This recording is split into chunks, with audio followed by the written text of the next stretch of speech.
Quand tu mets un scorpion dans ta bouche, il faut savoir où garder ta langue.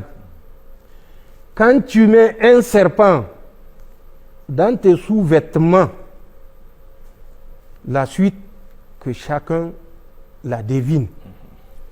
Ces pays-là ont mis tout ce que je viens de dire. Tout simplement parce que la volonté c'est de nuire au Niger. Mais quand tu as le scorpion dans ta bouche, avant de nuire au Niger, c'est à ta propre tête que tu vas nuire. Parce que quand le scorpion va te piquer sur ta langue, je ne sais pas si tu vas en survivre. Et c'est ce que j'ai dit au Nigeria, de faire attention, de faire très attention. Nous avons des éléments, je vous ai donné un cas, nous avons beaucoup d'autres éléments, mais nous les gardons pour nous parce que c'est notre choix, et ils ont fait leur choix, et qu'ils s'en tiennent à leur choix. Nous voyons les autorités militaires, malheureusement, qui disent que les zones les plus dangereuses sont au Niger. Mais un peu de bon sens. Le Nigeria et le Niger, qui a des réfugiés chez l'autre. Si c'est le Niger qui est dangereux, pourquoi les réfugiés du Nigeria fuient pour venir jusqu'à Niamey? Difa ne leur suffit pas. Maradi ne leur suffit pas. Tawa ne leur suffit pas. Zender ne leur suffit pas. Dosso ne leur suffit pas. Ils sont jusqu'à Niamey. Quand ils font leur relève, moi je fais le Nigeria. J'ai fait des opérations à l'intérieur du Nigeria. De Damasak à Malamfatari, à l'intérieur du Nigeria. Ou bien de Baga à Malamfatari, à l'intérieur du Nigeria. Ça ne fait pas plus de 100-150 km. Mais quand ils ont des relèves à faire à Malamfatari, du Bornou, ils passent par Menesoroa. Ensuite, redescendent sur Difa.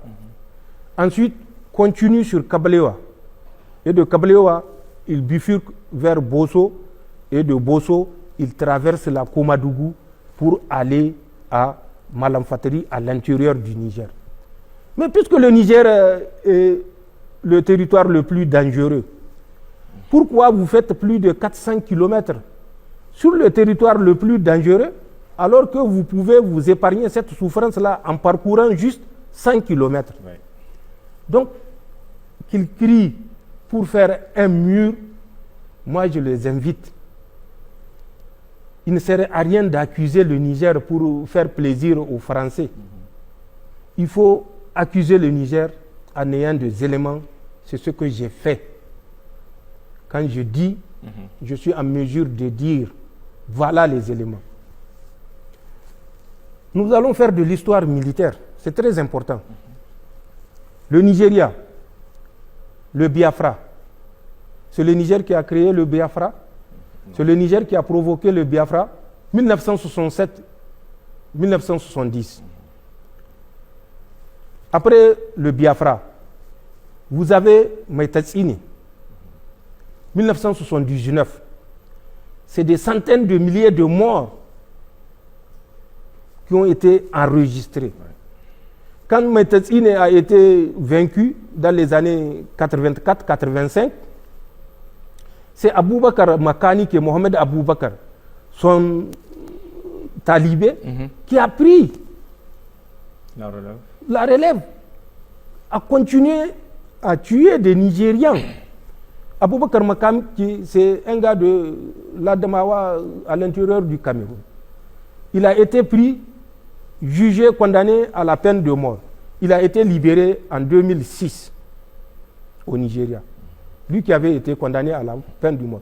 Donc quand il avait fui en 1986, il est parti se replier au Nigeria. Mais des années plus tard, il est revenu.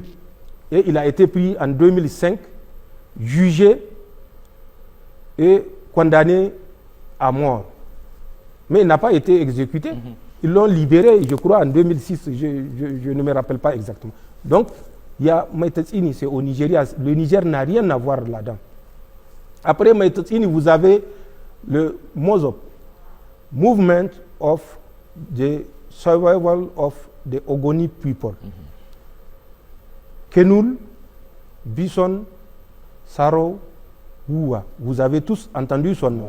Il a été pendu le 10 novembre 1995.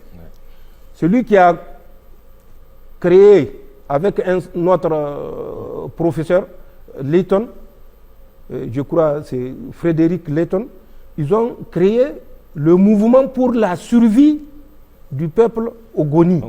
Il est né à Bori, au Nigeria. Il n'est pas du Niger.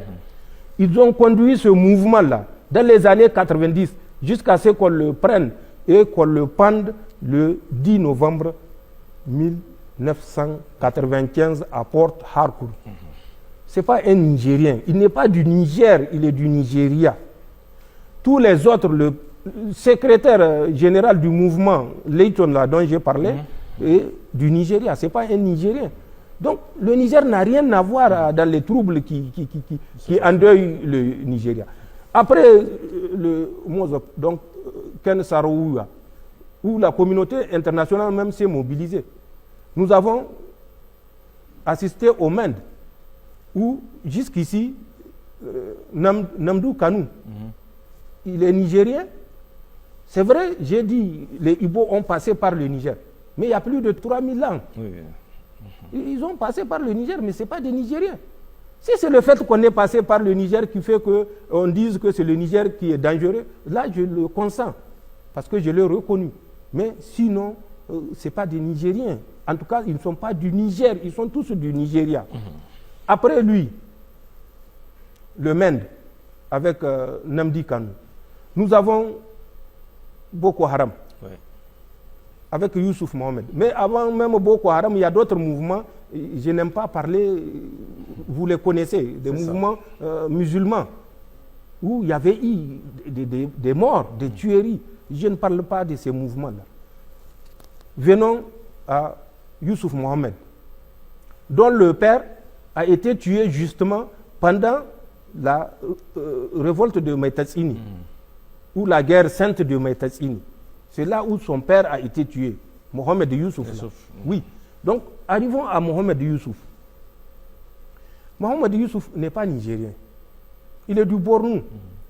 Il n'est pas du Niger. S'il est d'une ville nigérienne que vous connaissez, dites-le moi, ou que le Nigeria nous édifie. Mohamed Youssouf a commencé son mouvement déjà dans les années 2000, 2002. Et ça s'est aggravé jusqu'à ce qu'il prenne les armes dans les années 2009, ce qui va conduire à sa capture et à son élimination, je crois c'est le 29 juillet 2009, à Maïdougouri toujours. Mohamed Youssouf, après son élimination, a donné naissance toujours à Boko Haram, mais qui continuait avec Aboubakar Shekau. Aboubakar Shekau n'est pas du Niger. Quand ils se sont divisés par principe idéologique pour créer Boko Haram avec Aboubakar Shekau jusqu'à son élimination en mai 2021, ou bien l'aile du fils de Mohamed Youssouf, Abou Moussa al-Barnawi, Habibou de son vrai nom, Habibou Mohamed Youssouf, mais aucun n'est nigérien. Après la mort de Aboubakar Shekau, c'est Mohamed Ibrahim ou Abou Oumaima qui a pris la relève. Aboubakar Shekau n'est pas nigérien. Mohamed Ibrahim ou Abou Oumaima n'est pas nigérien. Habibou Mohamed Youssouf n'est pas nigérien. Ou son père, Youssouf Mohamed aussi, Mohamed Youssouf, n'est pas nigérien. Maïtatsini n'est pas nigérien, il est du Bornou. Donc, je ne sais pas où est-ce qu'ils partent trouver ces accusations qui reflètent une certaine ignorance de la connaissance pure et simple de leur propre histoire. Et surtout que ça vienne de la bouche des militaires qui doivent avoir la notion de l'histoire militaire. Parce que tout ce que j'ai dit, c'est de l'histoire militaire. Parce que ça a trait à des conflits qui concernent un pays où le Niger n'est pas impliqué. Là, Kourawa, il n'y a aucun Nigérien. En tout cas, parmi les leaders. Il y a des bandits comme Maliki que j'ai dit, que les gens utilisent au plus offrant. Mais les principaux chefs, c'est Iswap. Iswap, j'ai dit, c'est Habibou, Mohamed Youssouf.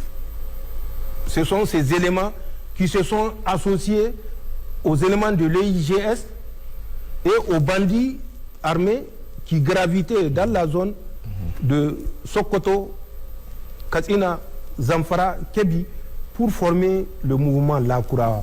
Nous avons suivi la constitution de ce groupe et nous avons attiré leur attention. Ce n'est pas des Nigériens. Donc, il faut qu'ils comprennent. Nous n'avons aucun intérêt. Nous avons vu comment le nord du Nigeria nous a soutenus quand la CEDEAO voulait nous faire une guerre par procuration. Nous avons vu comment les marabouts du Nigeria ont prié dans les mosquées à toutes les occasions pour nous accompagner. Donc, nous savons que ces deux peuples, même si on tend à les diviser, mais c'est des peuples qui ont une histoire, que ce soit le nord, que ce soit le sud, que ce soit l'est ou l'ouest du Nigeria, comme je l'ai dit, ils ont tous transité par le Niger. On ne peut pas faire 100 ans, 200 ans ou 1000 ans sur un territoire et dire qu'on n'a pas gardé quelque part une certaine sympathie avec ce territoire-là. Nous n'avons rien contre le Nigeria, mais quand nous verrons quelque chose qui, par le fait de leur laisser aller, risque de nous nuire, nous n'allons pas nous taire. Et c'est ça la différence. Et c'est pour ça qu'on dit que nous sommes des isolationnistes, nous sommes des bagarreurs. Nous ne sommes pas des isolationnistes, nous ne sommes pas hypocrites. C'est la différence.